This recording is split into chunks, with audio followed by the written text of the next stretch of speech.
أعوذ بالله من الشيطان الرجيم بسم الله الرحمن الرحيم السلام عليكم ورحمة الله وبركاته. الحمد لله الذي نحمده ونستعينه ونستغفره ونعوذ بالله من شرور أنفسنا ومن سيئات أعمالنا من يهده الله فلا مضل له ومن يضلله فلا هادي له. أشهد أن لا إله إلا الله وحده لا شريك له وأشهد أن محمدا عبده ورسوله لا نبي بعده. رضيت بالله ربا وبالإسلام دينا وبمحمد نبيا ورسولا.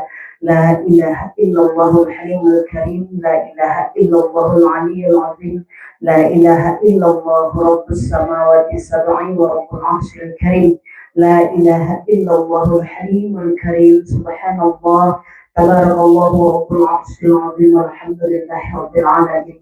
ففهمناها سليمان وكلا آتينا حكما وعلما وسخرنا مع داود الجبال يسبحن وطير كنا فاعلين. يا حي يا قيوم يا رب موسى وهارون ويا رب محمد صلى الله عليه وسلم. اللهم ارزقنا الفهم والحكمة والعقل برحمتك يا أرحم الراحمين يا مجيب السائلين. اللهم نور قلبي بنور هدايتك نبينا محمد صلى الله عليه وسلم كما نورت الأرض بنور شمسك أبدا أبدا أبدا برحمتك يا أرحم الراحمين يا مجيب السائلين.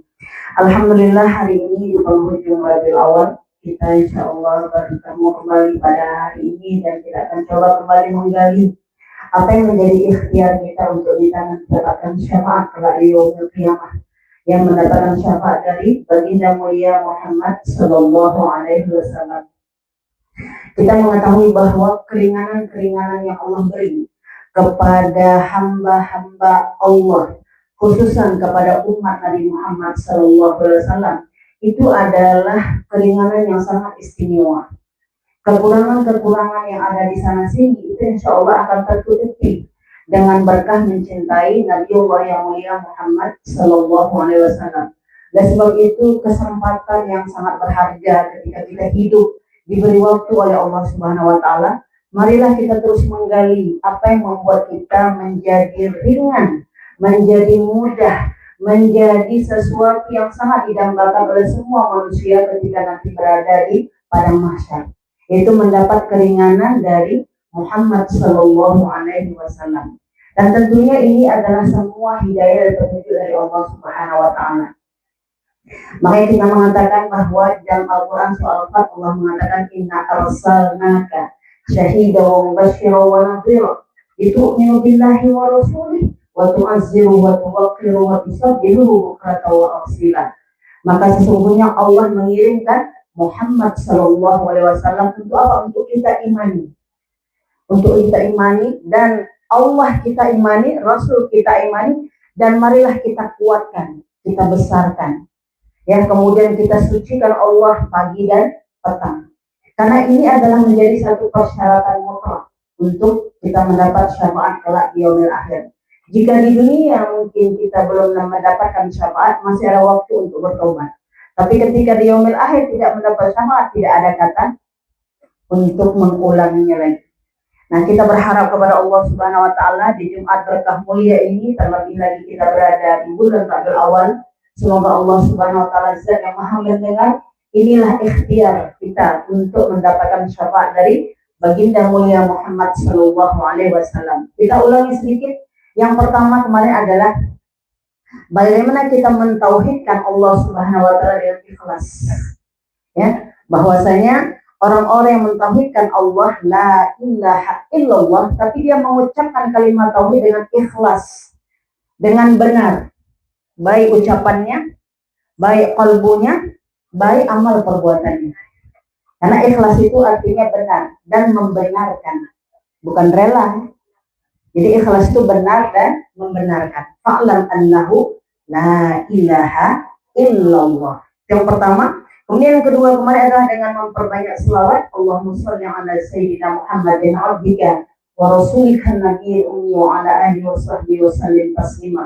Maka kita mengulang-ulang setiap waktu dan setiap saat sebahagian-bahagian cinta kita kepada Nabi Allah yang mulia Muhammad Sallallahu Alaihi Wasallam. Kemudian yang ketiga kemarin adalah dengan kita terus memperhatikan setiap ba'da azan untuk membaca doa setelah azan. Ini kita jangan abaikan. Karena ketika azan itu adalah panggilan Allah, bukan panggilan muazzin. Muazzin hanya mengumandangkan saja. Jadi ketika hayya 'alal shalah sebenarnya bukanlah muazzin yang memanggil kita, tapi yang memanggil kita adalah Allah Subhanahu wa taala. Bayangkan kalau misalnya seorang ibu memanggil anaknya, anaknya tidak datang bagaimana? Kita menelpon kawan 30 kali, 60 tahun kita telepon. Enggak dijawab HP kita macam mana? Kita udah ulangi kemarin bahwa jika ada orang yang terlambat masih ada batas toleransi. Tapi kalau terlambatnya lama sekali sampai umur 60 belum juga datang, masih dihitung sebagai hamba Allah. Nah, ini kajian dulu ya. Kita kajian dulu baru nanti kita akan bisa pahami lebih dalam. Nah, yang keempat kita akan pelajari bahwa apa yang menjadi ikhtiar selanjutnya? Ikhtiar selanjutnya adalah menyadari hukum Allah untuk mengamalkan perintah dan larangannya. Hari ini kita akan bahas tentang surah At-Tur. Surah At-Tur itu ada di surah 52. Kita akan bahas pada ayat 48, 49 ya. Jadi pada surah At-Tur ya ayat 48 ya 48 49. A'udzubillahi minasyaitonirrajim. Bismillahirrahmanirrahim.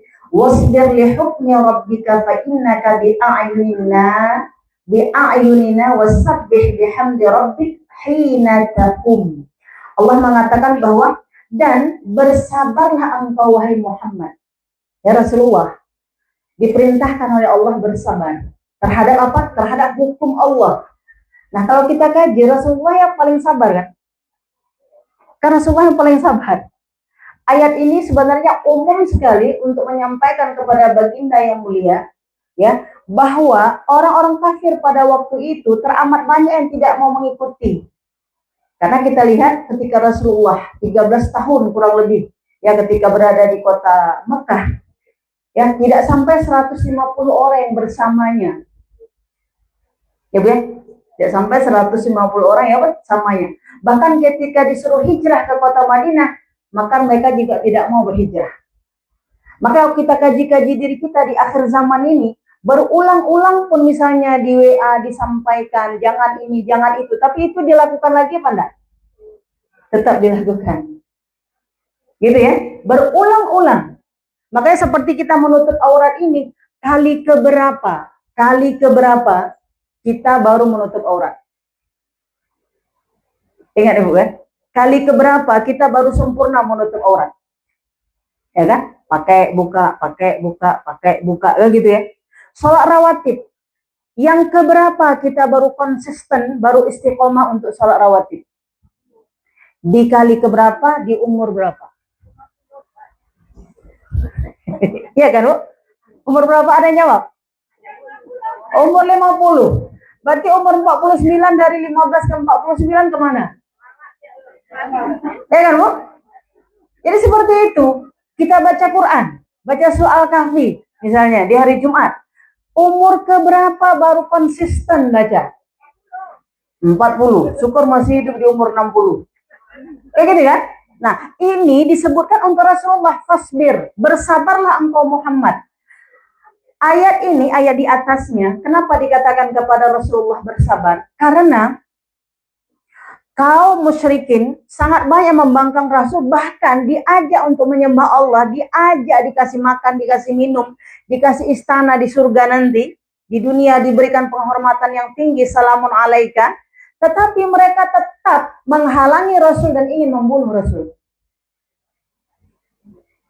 Afala tatafakkarun. Apakah mereka tidak berpikir? Mereka berpikir dari akalnya saja, tapi tidak ada ad-din, hidayah dari Allah Subhanahu wa taala. Karena mereka menolak Allah, maka Allah pun menolaknya. Nah, seperti itu ya, karena Allah berikan kita akal. Seperti hari ini, jam 14.30 dimanapun itu bertebar Jumat di Aceh ini, seluruh majlis-majlis ilmu. Tapi adakah yang sudah istiqomah di majlis ilmu? Maka dikatakan fasbir, bersabarlah engkau dari hukum Allah. Bersabarlah engkau tidak mencela, bersabarlah engkau untuk tidak melakukan hal-hal yang diharamkan oleh Allah Subhanahu wa taala. Makanya untuk bersabar ini adalah buah daripada amalan, bukan amalan. Jadi mau kita katakan sabar itu bukan amalan, tapi buah daripada amalan. Sering kita lihat misalnya seperti ini, ada udah kipas angin, ada atapnya, ada pondasinya. Apakah kun fayakun langsung jadi seperti itu? Ini buahnya. Tapi ada proses sebelumnya, buka hutan dulu. Ibu ya, ini maka nanti kita ketika di yaumil qiyamah, Assalamualaikum bima sabartum fa ni'ma uqbadar. Salam sejahtera kepada kamu yang dulu bersabar-sabar untuk mendidik membesarkan generasimu sehingga kamu bisa menikmati surganya Allah Subhanahu wa taala. Sahabat sekalian, di usia kita yang sudah semakin senior kita katakan, ya kan? Yang sudah ini waktu asar sebentar lagi maghrib kita katakan, kita kondisi hari seperti sekarang ini, jika di kondisi usia 40 ke atas kita tidak kaya, nggak usah lagi cari kekayaan. Carilah kekayaan yang abadi, yaitu surganya Allah Subhanahu wa taala. Jika di usia tua kita nggak ada teman, nggak usah lagi cari teman. Cari saja ilmu. Karena dengan kita cari ilmu, kita dapat kawan. Tapi kalau kita cari teman di usia 40, mereka sudah berkerak karakternya. Kalau karakternya penipu, ya penipu. Kalau karakternya pendusta, ya pendusta. Kalau karakternya buruk, ya buruk. Makanya untuk merubah dia mengajak kepada yang baik, kalau tidak istiqomah akan tidak mudah. Makanya di usia 40 ke atas, kalaupun kita tidak sahabat, cari saja ilmu. Dengan ilmu, kawan dapat. Itulah kawan kita ke surga nanti. Tapi kalau di usia tua kita cari kawan, akan banyak bertengkarnya. Karena masing-masing kita punya karakter sendiri yang tidak bisa dipertemukan. Tapi kalau orang saleh, orang punya ilmu, semakin tua, dengan siapapun dia bisa berteman. Coba kita lihat bagaimana Abu Bakar bersahabat dengan Rasulullah. Padahal itu, siapanya? Itu mertuanya. Kita kalau kawan sama mertua macam mana? Gimana Bu? Canggung, ya kan? Nah, Umar bin Khattab siapa ya? Mertuanya. Kok bisa mertua sama mertua kumpul, mertua sama menantu kumpul? Kok bisa? Itu karena diikat dengan tali buhul yang kuat kepada takwa kepada Allah Subhanahu wa taala. Dan kita lihat dalam dunia psikologi, orang yang berumur selisih 10 tahun itu secara umum tidak bisa bersahabat. Secara umum, selisih 10 tahun. Karena orang yang umurnya di atas 10 tahun dengan kita, dia sudah banyak sekali pengalaman, banyak sekali ilmu dibandingkan kita yang masih di bawah. Tetapi kenapa Rasulullah bisa bersahabat dengan Ali? Anak muda. Makanya nanti orang yang bertakwa kepada Allah dengan anak-anak bisa bersahabat, orang tua bisa bersahabat, dengan orang pandai bisa, dengan semua bisa. Kenapa? Karena disatukan ta'liful qulub, hati kita untuk karena Allah Subhanahu wa taala. Bahkan kita nanti bahagia sekali berteman dengan orang yang tua, yang lebih tua dari kita. Kenapa? Sudah banyak pengalaman dan ilmu. Dan anak orang tua sangat senang berkawan dengan yang di bawahnya. Karena apa? Karena dia begitu akan mencurahkan ilmu pengetahuan dan kebaikannya kepada dari pengalaman-pengalaman yang telah ia dapatkan kepada si anak muda. Ini menyatukan daripada ketakwaan kepada Allah. Nah, kita lihat hari ini bahwa di ayat ini, wasbir li hukmi rabbik, bersabarlah engkau Muhammad dengan hukum Allah, menunggu ketetapan dari Allah Subhanahu wa taala. Andaikan kita berkawan, kita bersahabat ya. Kalau ini katakan kepada Rasulullah yang mulia Muhammad SAW bahwa mereka tidak mengimanimu, sabarlah engkau wahai Muhammad menunggu ketetapan apakah mereka mendapat hidayah atau tidak. Ya kira kita dalam kehidupan Ibu, ketika mengajak teman, mengajak sahabat, mengajar anak ya, bahkan banyak sekarang di Instagram ya, kita lihat di Facebook dan seterusnya. Ketika seorang ibu, seorang ayah mengajarkan anaknya, abah dan seterusnya, anaknya tidak bisa mengikuti 2-3 kali, macam mana orang tuanya? Tensinya naik apa enggak? Bisa dia gigit itu giginya, kata ibunya bersabarlah. Kemudian ayahnya juga ini ya, sehingga ayah dan ibunya tidak bisa bersabar. Lalu kalau tidak bersabar, apa yang dilakukan? Maka kemarahannya keluar. Kita pun kalau ngajak gitu juga, kalau nggak kuat-kuat kesabaran kita. Ya, sekali kita tersenyum, 2 kali tersenyum, 3 kali. Hai. Bukan dia aja, masih banyak orang lain lagi. Begitu kan? Nah, itu kesabaran, fasbir. Maka bersabarlah terhadap hukum Allah. Nah, kita tanya, apa ketetapan Allah? Ketetapan Allah itu tentunya adalah Al-Quranul Karim. Bersabarlah engkau untuk mengikuti petunjuk Allah Subhanahu wa Ta'ala. Makanya kita belajar ini tertatih-tatih dari alif ba. Dan kita pun balai kita ini disebut dengan balai alif ba. Balai alif ba itu belajar dari dasar untuk mencapai ke puncak. Balai alif ba. Apakah kita belajar ikra di sini saja? Kata kawan saya kan. Ya ikra boleh juga kalau kita belajar, gitu. Jadi balai alif ba. Jadi bagaimana kita belajar dari akar bahwa tauhid adalah yang paling utama. Kalau tauhid udah lurus, maka dia insya Allah akan mengakar, akan menjulang tinggi. Tunas-tunasnya itu akan, ranting-rantingnya akan menjulang tinggi. Nah, jadi kita lihat bahwa ketika hukum-hukum Allah ini kita sabari untuk kita pelajari, untuk kita kuatkan. Makanya setiap huruf-huruf dalam Al-Quran itu meneguhkan jiwa. Jadi Ibnu Qayyim al-Jauziyah mengatakan bahwa ketika engkau mempelajari Al-Quranul Karim, maka sesungguhnya yang pertama adalah engkau memperbaiki bacaan dengan tahsin, dengan melafalkan dengan benar. Yang kedua, memahami makna yang terkandung di ayat. Jadi kewajiban kita 2. Makanya dikatakan bahwa orang-orang yang membaca tapi tidak mengerti tentang hukum yang ada dalam Al-Quran, tidaklah dia sedang membaca Al-Quran. Tapi Allah Subhanahu wa Ta'ala yang maha baik, sebesar zarah pun kita akan mendapatkan pahalanya. Tetapi manfaat yang kita dapatkan dari hukum yang ada kecil sekali. Ya, kecil sekali. Makanya ketika semakin dalam ilmu seseorang, khususnya adalah ilmu ma'rifatullah, ilmu Al-Quran, ilmu tauhid, maka Allah Subhanahu wa Ta'ala akan meninggikan martabat-martabatnya. Baik martabat di dunia maupun martabat di yaumil akhir, dan disebut dengan derajat. Derajat yang tinggi. Nah, jadi kita lihat di sini bahwa Allah Subhanahu wa Ta'ala mengatakan, hendaklah engkau mensucikan Allah, hendaklah engkau bersabar terhadap hukum-hukum Allah. Maka Allah mengatakan kepada Muhammad, fa innaka bi a'yunina, sesungguhnya engkau dalam pengawasanku wahai Muhammad. Nah, jika Rasulullah dalam pengawasan Allah, dalam penjagaan Allah, maka kita umatnya pun dalam penjagaan Allah.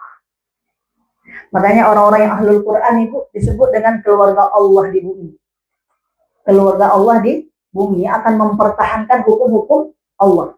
Bagaimana sahabat-sahabat Nabi dulu ya, ketika datang dari kota Mekah, kota Madinah, menuju ke seluruh pelosok negeri, ke Syam dan seterusnya sampai kita ke Aceh. Kenapa? Karena mereka punya semangat jihad untuk melanjutkan agama ini. Syiar agama Allah Subhanahu wa Ta'ala. Nah, di ayat ini Allah mengatakan apa? Sesungguhnya engkau itu dalam penjagaan Allah. Ini besar pemahamannya bahwa Nabi Muhammad diterima atau tidak diterima oleh kaumnya, Nabi Muhammad tetap menang. Ya kan? Jadi jangan nanti di akhir zaman orang berpikir kalau aku tidak bersamanya, tidak ada yang menolongnya. Tidak. Allah tetap akan mengirimkan wasilah-wasilah, penolong-penolong bagi orang yang ingin menguatkan agama Allah. Maka yang paling utama ketika orang ingin berdakwah, ketika orang ingin menegakkan agama Allah ini, baik kita dalam keluarga yang terkecil, maka yang paling utama adalah meluruskan niat. Karena Allah Subhanahu wa Ta'ala, nanti Allah akan kirimkan kita guru, nanti Allah akan kirimkan kita fasilitas, nanti Allah akan kirimkan kita teman, nanti Allah akan kirimkan kita semangat. Luruskan niat untuk Allah Subhanahu wa Ta'ala. Nah, maka dikatakan bahwa hendaklah engkau wahai Muhammad sabar menunggu ketetapan keputusan dari Allah Subhanahu wa Ta'ala. Jika ini untuk Rasulullah, bagaimana dengan kita? Kita juga begitu. Kalau kita berdoa belum juga. Jangan hentikan amal itu. Terus beramal, bersabarlah dengan tidak memutuskan amal baik. Maka nanti engkau akan menemukan jawabannya bahwa pada waktu yang tepat Allah akan memberikan solusi untuk hidupmu. Maka di sini apa solusinya? Wasabbih, maka sucikanlah Allah. Wasabbih, maka sucikanlah Allah Subhanahu wa Ta'ala. Jadi kalau kita lihat, Rasulullah sampai dikatakan pada ayat ini ingin mengatakan kepada kita bahwa pernah pada satu kali Rasulullah ketika bangkit dari duduknya, dari majelis, Rasulullah mengatakan subhanakallahumma wa bihamdika asyhadu an la ilaha illa anta astaghfiruka wa atubu ilaik, yang hari ini kita hidupkan sunnah itu. Maka Rasulullah mengatakan kepada sahabat, sesungguhnya apabila kita bangkit dari majelis, ucapkanlah ucapan ini, maka Allah menghapuskan dosa-dosamu dalam majelis. Maka Ibu, dalam majelis kita tidak baca doa lagi, karena ketika kita duduknya memang kita sedang berdoa. Ya kan? Apa yang setara dengan doa? Engkau duduk di majelis ilmu, hajat-hajatmu dikabulkan oleh Allah. Maka luruskan niat karena Allah, hajat-hajat kita dikabulkan oleh Allah. Kalau misalnya ada anak kita mau ujian, ya Allah dengan aku pergi ke majelis ini, ya Allah mudahkan, ya Allah. Atau ada yang berumah tangganya tidak baik-baik saja, maka dengan kita datang ke majelis kita bilang, ya Allah anugerahkanlah ya Allah, melalui wasilah aku datang ke majelis ilmu ini, baguskanlah ya Allah akhlak dan budi pekerjaan keluarga anakku. Boleh dong? Wasilah. Nah, tapi kata Rasulullah di sini mengatakan subhanakallahumma wa bihamdika asyhadu an la ilaha illa anta astaghfiruka wa atubu ilaik, maka sebahagian dosamu dihapuskan oleh Allah Subhanahu wa taala ketika engkau berada di majelis. Jadi untuk menghapuskan salah-salah kita adalah dengan bertasbih, dengan memuji Allah Subhanahu wa taala. Maka hukum fikihnya dikatakan apa dari ayat ini? Hendaklah engkau memperbanyak zikirmu. Yang pertama dikatakan, hendaklah engkau berzikir ketika engkau bangun dari tidur, bertasbih. Bangun dari tidur, kita bertasbih. Ya kan? Bangun dari tidur kita bertasbih. Nah, yang kedua, ketika kita bangun dari duduk kita. Dari duduk kita ini, kita kan duduk, kita bangun, maka kita bertasbih. Karena apa? Ketika kita duduk di majelis, itu insya Allah kebaikan-kebaikan kita dapat. Tetapi ketika kita mau beranjak keluar dari majelis, apa yang kita lakukan?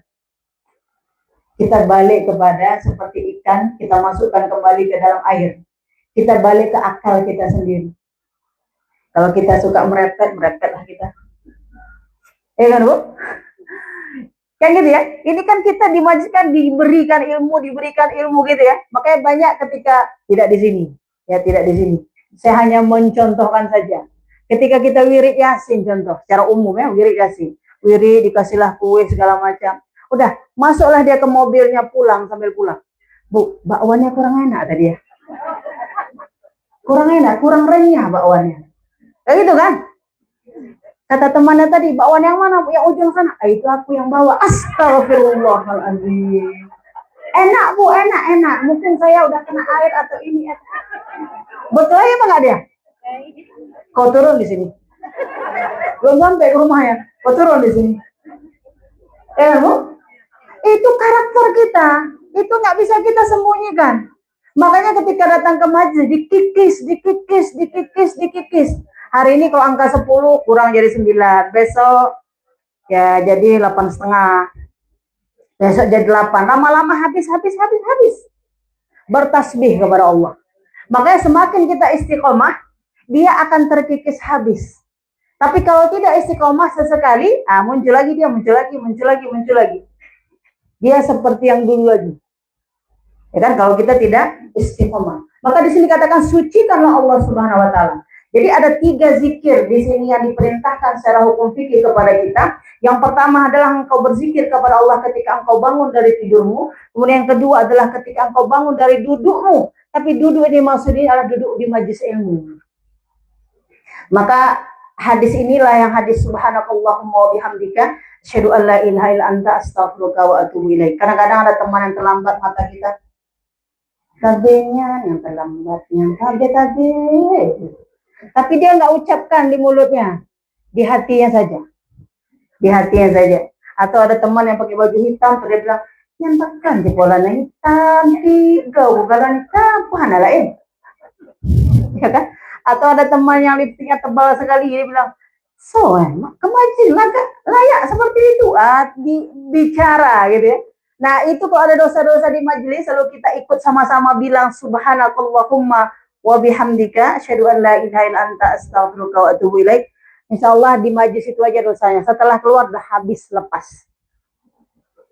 Ya, udah lepas. Nah, ketika di majelis ilmu dia mendapatkan penghapusan dosa-dosanya, mudah-mudahan itulah membekas sampai dia ke rumahnya kembali, balik lagi ke majelis ilmu. Begitulah Allah Subhanahu wa taala mencontohkan kepada Nabi yang mulia Muhammad sallallahu alaihi wasallam. Nah, kemudian ketika kita akan sholat, Ibu, kita juga memohon kepada Allah Subhanahu wa taala memperbanyak zikir. A'udzubillahi minasyaitonirrajim. Allahumma inni a'udzubika minasyaitonirrajim. Allahumma inni a'udzubika minasyaitonirrajim. Jadi kalau kita misalnya mau sholat asar nanti, itu kita awali dengan zikir-zikir kita, doa-doa kita mensucikan Allah. Aku berlindung kepadamu ya Allah dari godaan setan. Supaya dalam sholat itu nggak banyak ingatan-ingatan kita yang lain, kecuali hanya ingatan kepada Allah Subhanahu wa taala. Dan zikir yang biasa kita sampaikan, kita doakan adalah Allahumma inni ala dzikrika wa syukrika wa husni ibadatik ya arhamar rahimin. Baguskanlah ingatanku kepadamu ya Allah. Perbaikilah cara ingatku kepadamu ya Allah.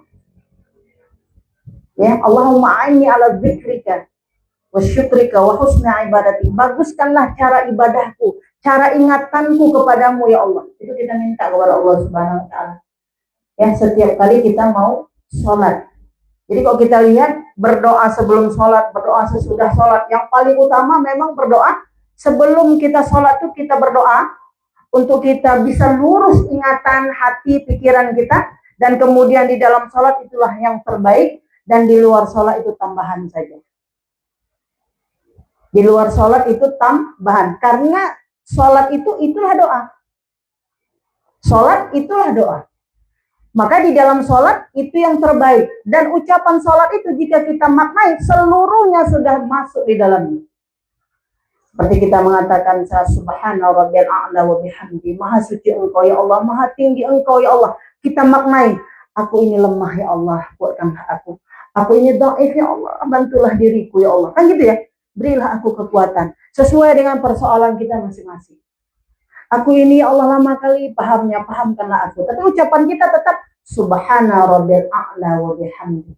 Aku memuji engkau ya Allah walaupun sakit pada diriku ini ada. Apakah sakit hati, apakah sakit fisik ya. Tapi kita bilang sama Allah, ini baik untukku ya Allah. Makanya di dalam sholat itu adalah doa terbaik. Tapi sebelumnya kita dianjurkan untuk berdoa agar kita konsentrasi atau khusyuk di dalam melaksanakan ibadah sholat. Nah, jadi kita lihat bahwa gangguan orang kafir kepada Muhammad SAW itu cukup besar, sahabat sekalian. Makanya agama ini telah dimenangkan oleh Allah Subhanahu wa taala. Jangan sampai ketika estafet pada kita sesuai dengan negeri kita masing-masing, kita mengalahkannya lagi. Yang dimenangkan kembali oleh orang-orang kafir. Karena dulu pada masa Rasulullah diperebutkan oleh Rasulullah itu begitu berat. Makanya ada tanggung jawab di kita untuk jihad fi sabilillah. Ya, ada tanggung jawab di kita jihad fi sabilillah. Ketika ada ayat di surah Muhammad ayat ke-7, ya ayyuhalladzina amanu in tansurullah wa yansurukum wa yusabbit aqdamakum, bisa buka kawan-kawan. Ayat itu mengisahkan tentang apa? Wahai orang-orang beriman, tolonglah agama Allah ini. Tolonglah agama Allah ini. Dan itu ada fardu ain.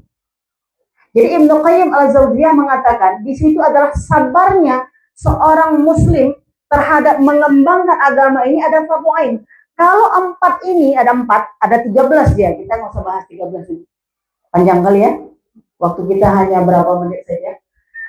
Ada 13 lantai kesabaran itu.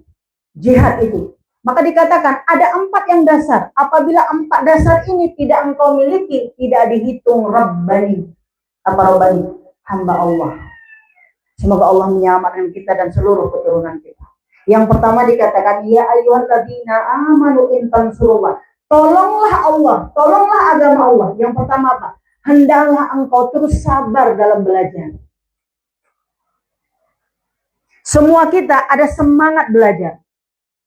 Mengulang, membaca, ya kan? Terutama apa yang kita baca? Al-Qur'anul Karim. Iqra'ul Qur'an.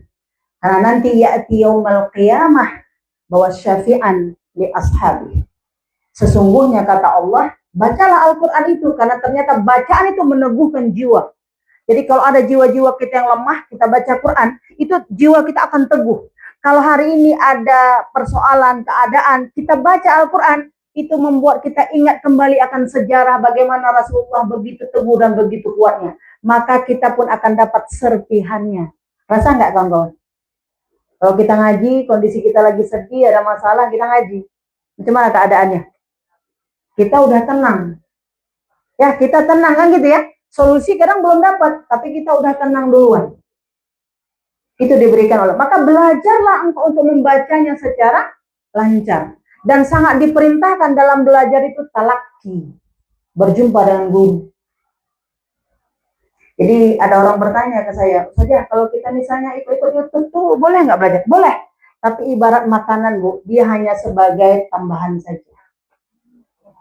Tidak boleh kita belajar terus dari YouTube tuh, nggak boleh.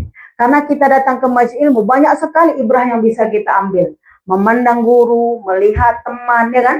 Kemudian ketika kita belajar, ketika kita datang, ada kesabaran di situ, ada keteguhan hati di situ. Banyak rahmat-rahmat Allah yang Allah curahkan dari rumah kita sampai lagi kita ke tempat ini. Bisa jadi kalau kita dengar YouTube, mungkin kita sambil tidur-tiduran, tidak menutup aurat, tidak mengambil air wudhu, tidak menghadap kiblat.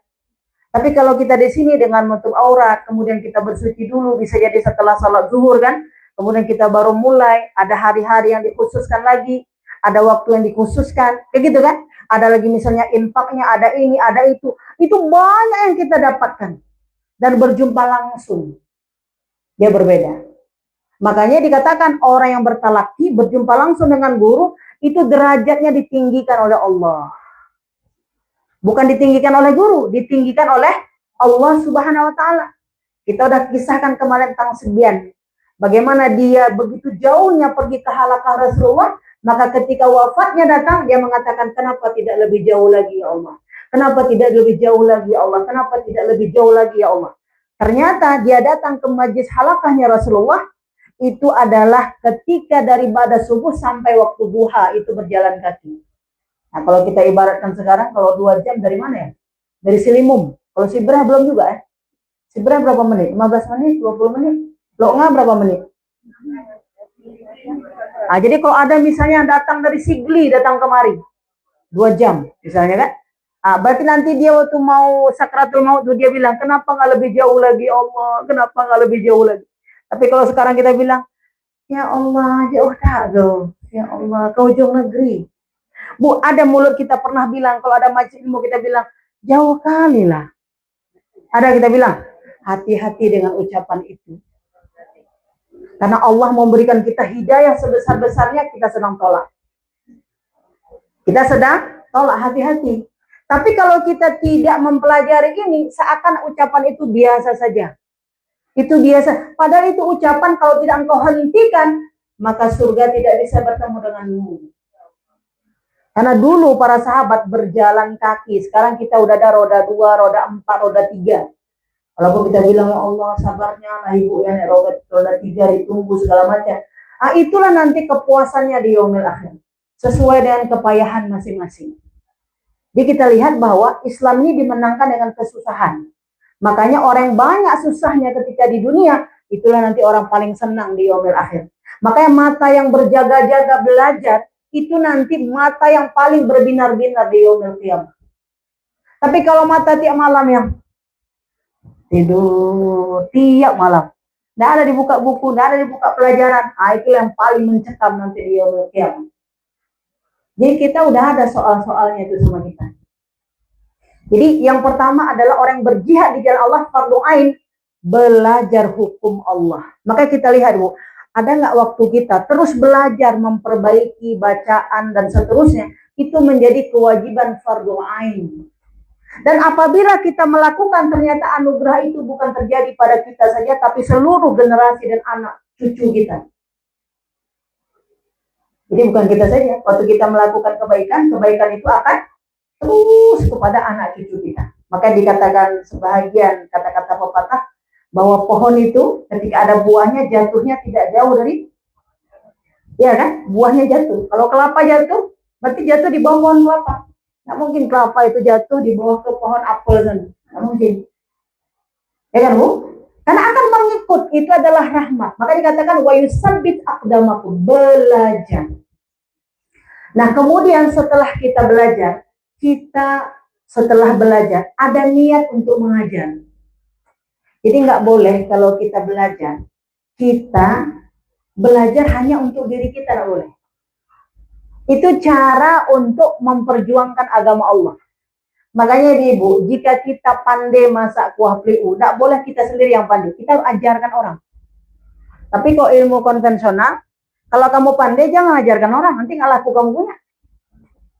Kalau Islam, perbuatan baik apapun yang ada sama kita setelah kita beramal, maka kita akan menularkan kepada orang lain, karena akan jadi royalti kita nanti di yaumil qiyamah. Harus kita tebar.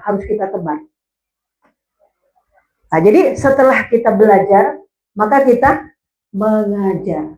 Makanya sehingga hukum Allah ini akan terus dijaga oleh Allah Subhanahu wa taala. Dan kita mengajar itu disebut dengan dakwah. Jadi ada proses untuk kita menyampaikan kembali untuk mempertahankan hukum Allah Subhanahu wa taala.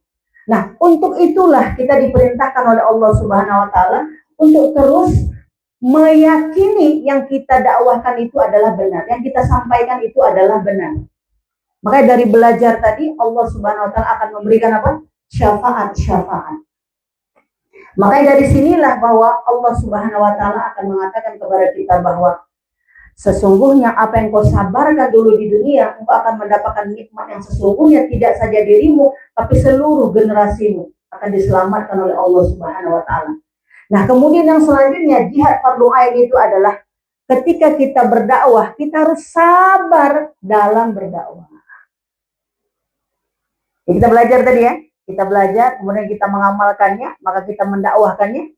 Kemudian kita harus sabar untuk kita mendakwahkannya. Seperti Rasulullah tadi, andaikan pun mereka sudah diajak tidak juga, maka itu bukan menjadi hukum wahai Muhammad.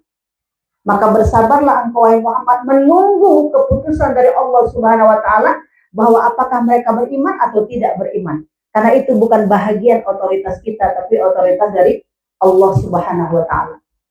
Makanya kita lihat Ibu, pada masa perang Uhud itu terjadi juga sahabat-sahabat yang ketika gugur di medan perang, itu luar biasa kisah-kisahnya, bahwa Allah Subhanahu wa taala menjadikan satu hukum kepada kita bahwa orang-orang yang ikut dalam perang Uhud itu menjadi syahid, menjadi syuhada, 70 syahid syuhada. Dan kita kan tidak ikut ya, tapi kita yang datang kepadanya dengan hati, dengan penuh kerelaan datang ke sana, itu jika kita juga dapat syafaat. Padahal kita tidak berjuang seperti mereka. Walaupun derajat kita berbeda dengan mereka, tapi kita mendapatkan itu. Itulah dikatakan bahwa ketika seorang bersabar di jalan Allah Subhanahu wa taala, maka Allah akan memberikan fadilah yang besar lagi. Kita mendengarkan kisah Uhud saja bisa bertambah iman kita. Apalagi orang yang ikut perang Uhud. Betul nggak? Kita kan kalau baca sejarah Nabi kita bisa menangis ya. Bagaimana sabarnya Nabi, tidak ada makan, tidak ada minum, lalu dia meletakkan batu-batu, kita katakan di dadanya ya. Kemudian setelah itu ketika Rasulullah ruku dan seterusnya, karena tidak ada makanan, ditempelkan di sini. Nah, kita kira-kira makanan ada nggak di rumah kita? Sampai kita bilang nggak enak ya kalau ayam tiap hari ya. Nggak enak kalau ini, itu nggak boleh kali sebenarnya. Kan kita kan kalau diskusi makan kan begitu ya. Nggak enak ya ini, nggak enak ya. Rasulullah dulu nggak ada lapar. Padahal seorang penguasa dunia wal akhirah. Tapi makanan nggak ada. Maka ketika kita baca nanti Rasulullah, semangat kita. Ya Allah, rupanya nggak boleh, rupanya ini boleh, ini nggak boleh, ini boleh. Hukum itu kita sabari. Karena ada suri tauladannya. Nah, apabila Ibu, keempat ini tidak ada, belajar tidak, mengajarkan tidak, ada waktu-waktu yang sangat banyak kosong, apalagi seperti kita misalnya anak sudah besar, kemudian apalagi yang ada yang sudah tidak ada suami misalnya, ya kan? Masih banyak waktu kita bisa kita gunakan. Kalau ada suami mungkin menyuguhkan makanannya, pakaiannya, dan segala macam. Tapi kalau kita bilang waktu yang sangat senggang, sementara harta ada, segala macam, kendaraan ada, tapi tidak dia sisipkan waktu untuk terus menekuni ilmu Allah, maka ini tunggulah azab dari Allah. Karena apa? Kesempatan ada. Kesempatan itu ada. Maka buahnya kita lihat bahwa nanti orang-orang yang diberi hidayah petunjuk oleh Allah Subhanahu wa taala, dia akan diteguhkan jiwanya menghadapi kehidupan. Baik kehidupan dunia maupun kehidupan akhir. Makanya Ibnu Qayyim al-Jauziyah mengatakan, andaikan engkau tidak melakukan belajar mengajar lalu mendakwakannya dan bersabar terhadap apa yang kau sampaikan, maka tidak dihitung kepada Rabbani. Rabbani itu hamba Allah. Kalau tidak dihitung Rabbani hamba Allah, berarti hamba siapa? Hamba pengikut setan laknatullah. Ini fardu ain, Ibu. Ini fardu ain. Dia bukan fardu kifayah. Bukan fardu kifayah. Makanya kalau kita ada, sampai dikatakan begini, jika ada seorang hamba Allah, dia belajar Al-Quran, lalu dia dapatkan saripati dari Al-Quran itu. Oh, ayat misalnya surah Muhammad ayat 7, ini tentang bagaimana menolong agama Allah. Dia baca-baca tersentuh hatinya. Aku ingin sampaikan kepada sahabatku. Lalu ketika dia sampaikan, dihitung jihad fisabilillah. Apakah temannya mendengar atau temannya tidak mendengar, tapi Allah Maha mendengar. Disitulah kita nanti akan abai terhadap apresiasi manusia. Mau kau puji, mau kau nggak puji, nggak ada masalah. Tapi kalau kita ingin mengharapkan apresiasi manusia, bagaimana? Aduh Bu, malu lah Bu nanti, gimana? Ya gitu kan? Tapi kalau kita harapkan dari Allah, berhasil tidak berhasil, Allah akan memberikan penilaian yang pasti. Nah, makanya Ibu, kita terus belajar bahwa dalam kondisi usia kita yang sudah kita bilang tidak muda lagi, belajar ini adalah fardu ain. Yang paling utama adalah belajar tentang hukum Allah, yaitu Al-Quran yang menjadi hujjah petunjuk agama kita. Sampai-sampai yang lebih utama lagi ketika engkau mempelajari Al-Quran, lalu akan disempurnakan dengan keterangan dari hadis Nabi. Jadi Quran ini bersifat mujmal, umum. Rincinya itu akan ada di hadis. Makanya orang yang suka belajar hadis, wajahnya akan bercahaya. Apa itu cahaya? Dia akan menemukan penerang. Kita kalau baca Quran, terasa nggak Ibu? Kalau kita baca Quran, ini maksudnya apa ya? Seperti tadi misalnya, fasabbih. Apa maksud fasabbih? Dijelaskan di hadis. Jadi maksud fasabbih itu adalah engkau mensucikan Allah, engkau banyak berzikir. Kapan? Ketika bangun tidur, ketika engkau bangun dari duduk, dan ketika engkau mau sholat. Di mana jelaskan itu? Di hadis Muhammad Sallallahu Alaihi Wasallam. Gitu kan Bu? Tapi kalau kita baca saja, paham nggak kita? Maka dikatakan orang yang membaca hadis bukan menghafalnya, membacanya saja itu mendapat cahaya di wajahnya. Apa cahaya? Penerang. Yang pikir cuma bercahaya wajahnya. Macam mana bercahaya? Ding ding ding. Ya seperti di player kita ya. Ada apa? Ada bintang-bintang. Bukan itu. Maksudnya terang. Ada nggak kita misalnya ketika baca, saya nggak paham Bu. Saya nggak paham. Ya kan? Itu memang bagus untuk menunjukkan kepada petunjuk Allah. Tetapi mau kita katakan sampai kapan kita tidak paham? Apakah sampai di alam barzakh? Ya kan Bu?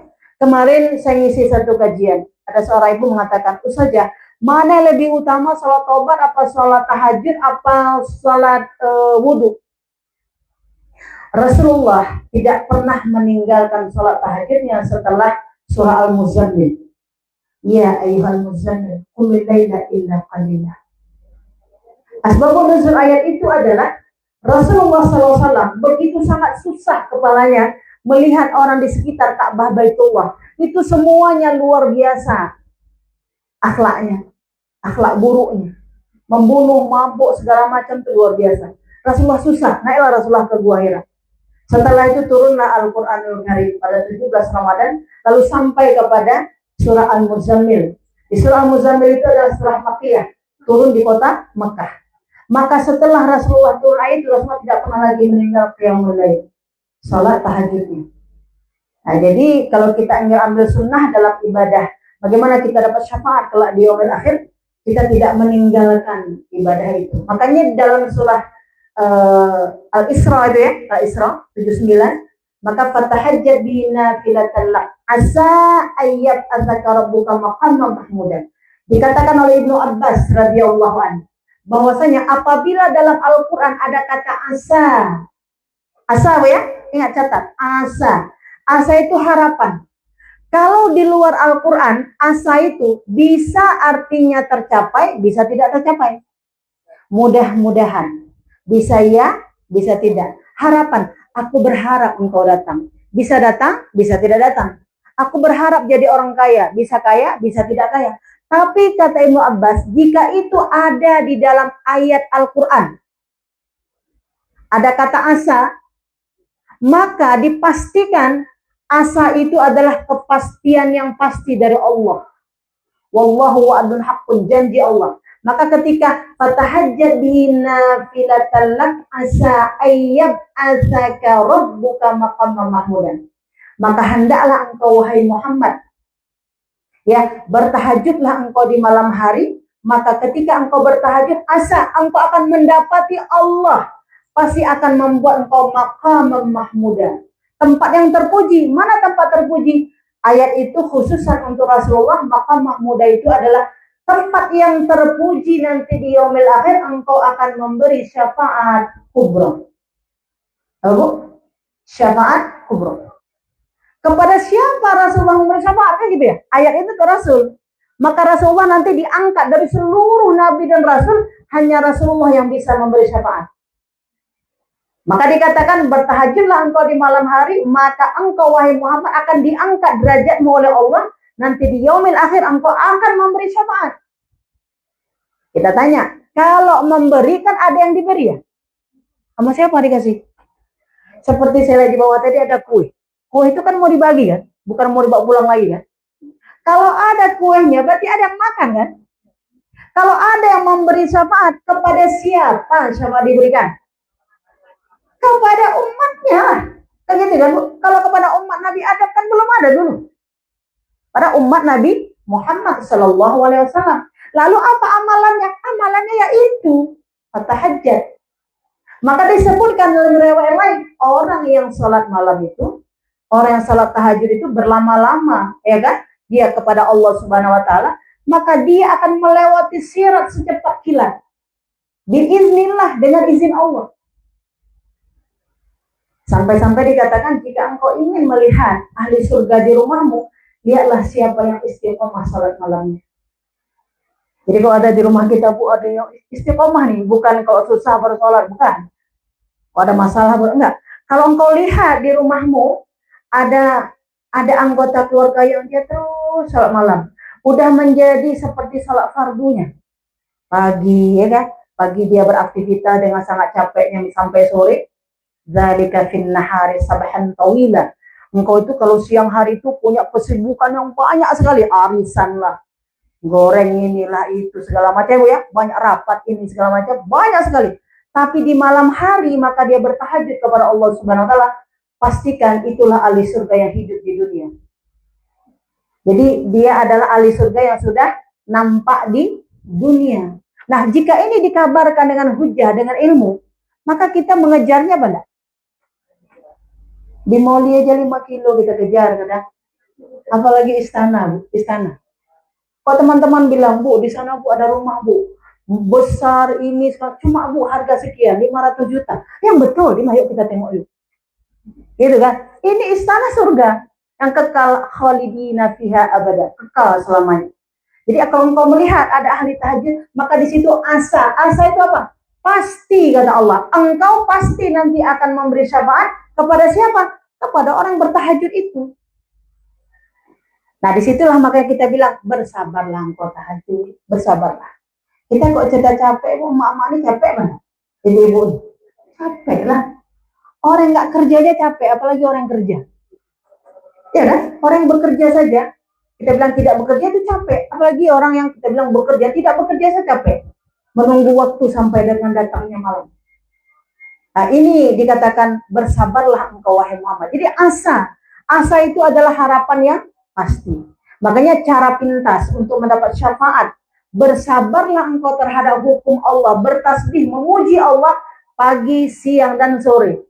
Maka dikatakan di ayat ini, wa minal laili fasabbihu wa idbaran nujum. Pada ayat berapa tadi? Pada surah At-Tur, pada ayat ke-49. Dan pada sebahagian malam, bertasbihlah engkau kepada Allah Subhanahu Wa Taala dari terbenam waktu terbenamnya dan bintang-bintang pada waktu fajar. Dari terbenamnya maghrib, kemudian salat isya, kemudian malamnya sampai engkau menunggu waktu subuh. Ambillah waktu yang bebas engkau pilih. Fasabbih, dan pujilah Allah. Pujilah Allah. Nah, maka nanti di ayat yang lain tadi surah Al-Isra, itulah Allah mengatakan kepastian bagimu orang-orang yang akan mendapat syafaat dari Rasulullah adalah Mereka yang bersabar terhadap hukum Allah untuk apa? Untuk mengibadahi Allah secara ikhlas. Kenapa, Bu? Karena kita sudah mengetahui manfaatnya. Karena sudah mengetahui manfaatnya. Makanya sahabat sekalian, ini bulan Rabiul Awal, Rabiul Akhir, Jumadil Awal, Jumadil Akhir. Ada 4 bulan yang Rabiul Awal sudah mau akhir, ya kan? Ini mari kita istiqomahkan. Karena dalam Al-Quran itu ada satu surah namanya surah Muhammad. Ada satu surah namanya surah Muhammad yang dilakapkan langsung kepada diri nama Rasulullah yang mulia Muhammad Sallallahu Alaihi Wasallam. Hanya di 38 ayat. Kita tambah lagi, kita baca setiap hari sambil kita renungkan. Tadi baru kita tadaburkan 1 ayat saja. Itu surah Muhammad ayat ke-7. Ya ayyuhalladzina amanu in tansurullah yansurkum wa yusabbit aqdamakum. Tolonglah agama Allah. Ada nggak, Bu, orang datang sama Ibu bilang begini, Bu, apa yang bisa saya bantu? Sering nggak? Sering nggak orang datang sama kita, misalnya kita mau buat acara apa, kita mau buat dakwah apa, lalu kita bilang apa yang bisa saya bantu? Itu ciri menolong agama Allah. Tapi nanti ada orang bilang, kita udah minta bantuan pun respon kadang tidak ada. Untuk keadaan seperti ini bersabarlah. Tidak boleh dicerca, tidak boleh dibilang, tidak boleh ini, tidak boleh itu. Menolong agama Allah itu seperti itu dia. Maka bersabarlah. Maka ketika kita belajar, ketika kita mengajar, ketika kita mendakwahkannya, dan yang keempat, bersabarlah engkau dalam mendakwahkannya. Amalannya contoh tadi salat tahajud. Bersabarlah. Kadang lelah sekali. Ya kan, Bu? Kita lakukan juga. Lelah sekali lakukan juga. Maka kita akan mendapatkan hasilnya. Maka kita lihat, Bu, saya pesan juga kepada anak-anak muda saya, ya, kepada anak-anak, para sahabat semua. Kalau kita mau ambil jalan pintas untuk dapat syafaat kelak di yaumil akhir, jangan pernah tinggalkan sholat malam. Sholat malam itu mengencangkan intelijensi. Kalau orang bodoh bisa pandai, kalau orang susah bisa senang, kalau orang sepi dia bisa meseramai. Ya kan, Bu? Kalau derajat rendah bisa ditinggikan oleh Allah. Itu keutamaan orang sholat malam, itu luar biasa. Memuji Allah di tengah kesepian. Kalau sakit dia bisa sembuh. Maka dikatakan orang sholat malam itu adalah mutiara yang harus kita ambil walaupun dengan kepayahan sekalipun. Dan kita memang harus ambil waktu untuk itu. Apalagi kalau kita lihat di usia-usia kita yang gak muda lagi, maka ini menjadi kafarat dosa-dosa kita di masa lalu. Jadi kalau Rasulullah tidak pernah meninggalkan sholat tahajudnya, tapi kalau kita, karena kita adalah pendosa, banyak sekali dosa-dosa kita, maka ada PR kita, itu sholat tobat. Ada sholat tobat, kita mohon kepada Allah, kita mandi tobat, kemudian kita berwudu, kita sholat tobat. Itu juga fasabbih, itu juga kita mensucikan Allah. Allahumma ja'alni minat tawabin, wa ja'alni minat mutatahhirin. Ya Allah, golongkanlah aku orang selalu bertobat kepadamu, sucikanlah lahirku ya Allah. Ya, sucikanlah batinku, sucikanlah lahirku ya Allah. Maka ini menjadi satu kepastian untuk kita membersihkan sebelum kita meninggalkan dunia ini. Dan amalan-amalan yang berat itu akan menjadi ringan dengan izin Allah. Jadi hebatnya sholat malam itu, amal-amal berat yang kita lakukan itu akan menjadi ringan dengan izin Allah. Apa yang paling berat? Yang paling berat nanti waktu di sirat itu. Waktu kita melewati siratal mustaqim. Tapi karena setiap hari kita bilang ihdinas siratal mustaqim, ihdinas siratal mustaqim, ihdinas siratal mustaqim. Begitu kan? Siratal ladzina an'amta 'alaihim ghairil maghdubi 'alaihim waladdallin. Setiap waktu kita baca pagi, siang, sore, dan tengah malam, akhir malam, kita minta kepada Allah, maka pada waktunya nanti di hari H, waktu kita melewati sirat, maka lewatlah kita dengan secepat kilat. Kalau tidak di situ tertatih-tatih. Saya mau ambil contoh sederhana. Kemarin di hari Ahad kita ikut daurah Al-Fatihah. Daurah Al-Fatihah kita buat. Al-Fatihah kita yang hadir 41 orang. Waktu dites sama Ustaz, lewat semua atau nggak lewat semua? Waktu demo Ustaz, lewat. Itu baru Ustaz yang tes. Belum lagi Allah Subhanahu wa ta'ala. Makanya walaupun kita sudah dari umur kecil kita, karena kita di Aceh dari kecil dari bawah mama kita ngaji, Memang udah kita baca siratal ladzina an'amta alaihim. Nanti guru kita bilang kurang ainnya, kurang kasrahnya, kurang ini, kurang itu. Ulang lagi. Supaya apa? Tersendat di dunia tidak mengapa. Yang penting jangan tersendat, terseok-seok di sirat. Kayak gitu kan? Karena itu menjadi satu akar persoalan. Jika di dunia membacanya saja payah dan belum benar, mungkinkah bisa lewat di sirat? Enggak mungkin lewat. Enggak akan mungkin lewat. Dan secara umum, dan sekarang kita udah buka untuk anak muda ini. Nanti malam, mulai lagi, malam kemarin sudah tes satu-satu. Ada yang doktor. Doktor baru baca Al-Fatihah. Boleh juga, enggak masalah. Waktu baca, a'udzu, kata Ustaz, ulang. A'udzu, ulang.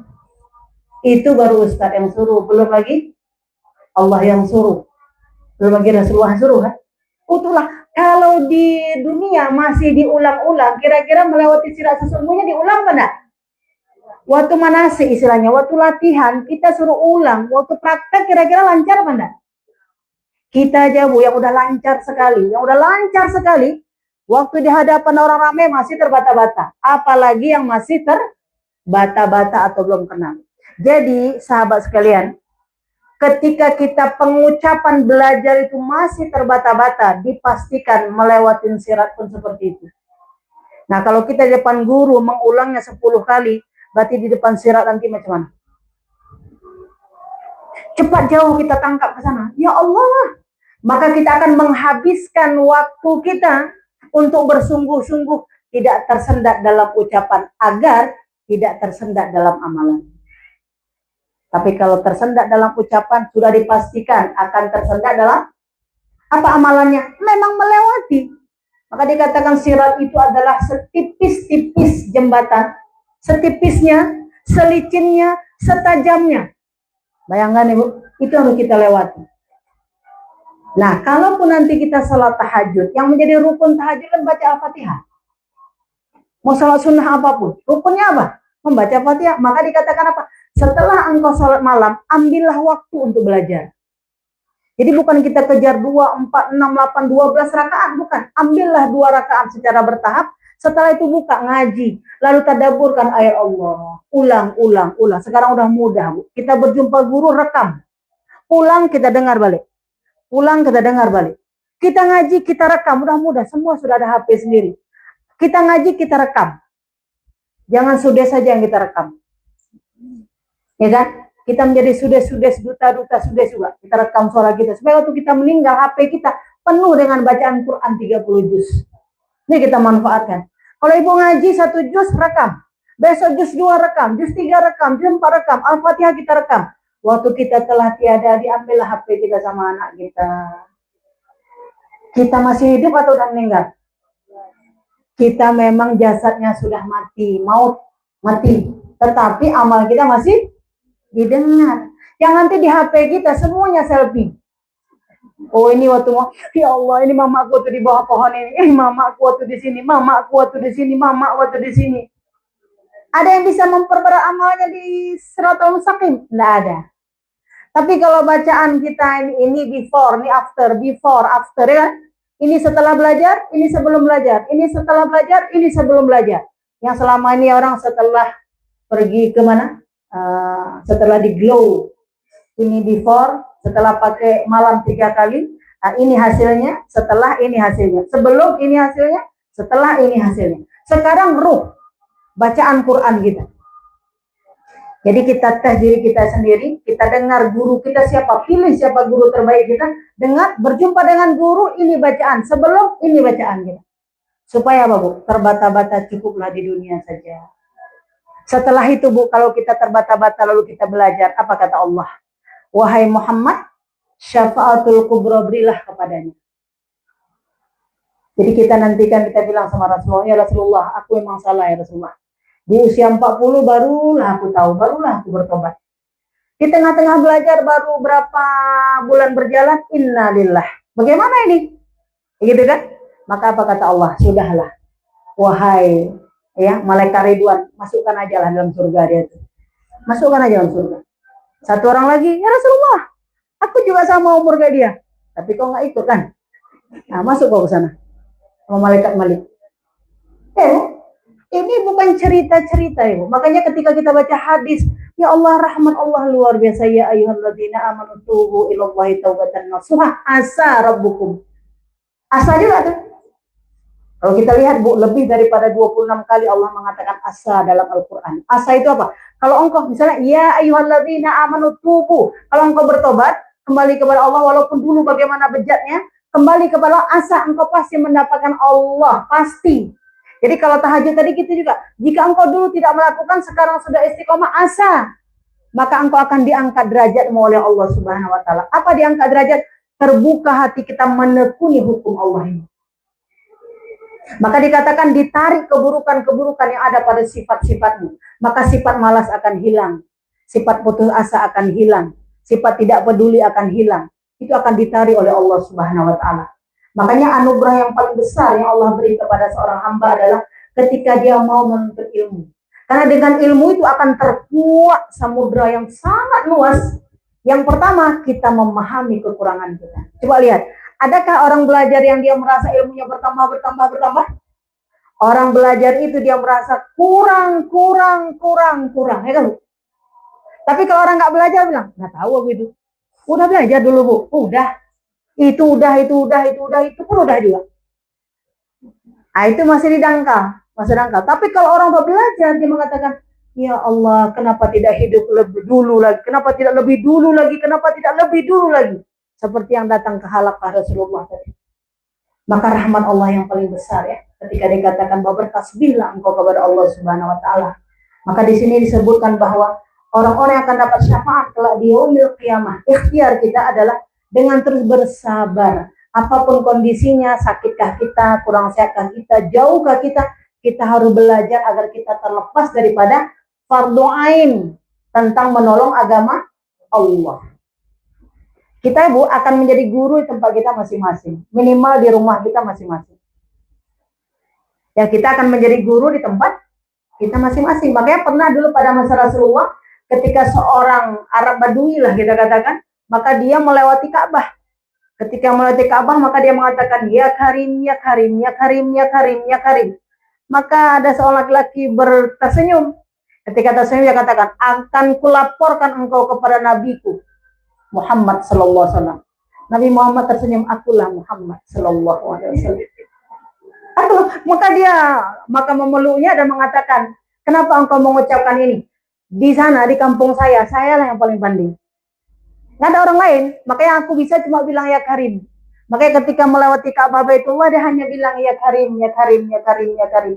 Nah kalau itu yang paling pandai, bolehlah dia jadi guru di situ, ya kan Bu? Maka disitulah kita harus belajar agar semua kita menjadi guru, ya Bu ya. Tapi yang paling tinggi lagi adalah dari kita belajar ini, kita menyabari, kita belajar ini, dapat atau tidak dapat, yang penting kita datang. Dapat tidak dapat, yang penting kita datang. Kenapa? Karena itu jadi ampunan dari Allah dan syafaat dari Rasulullah Shallallahu Alaihi Wasallam. Mungkin ini yang kita bisa bahas dalam kesempatan kali ini. Mudah-mudahan amalan ini menjadi ikhtiar kita untuk mendapat syafaat kelak yaumil qiyamah dan menjadi royalti amalan kita ketika kita berada di padang mahsyar ya.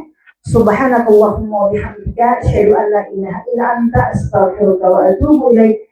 Assalamualaikum warahmatullahi wabarakatuh.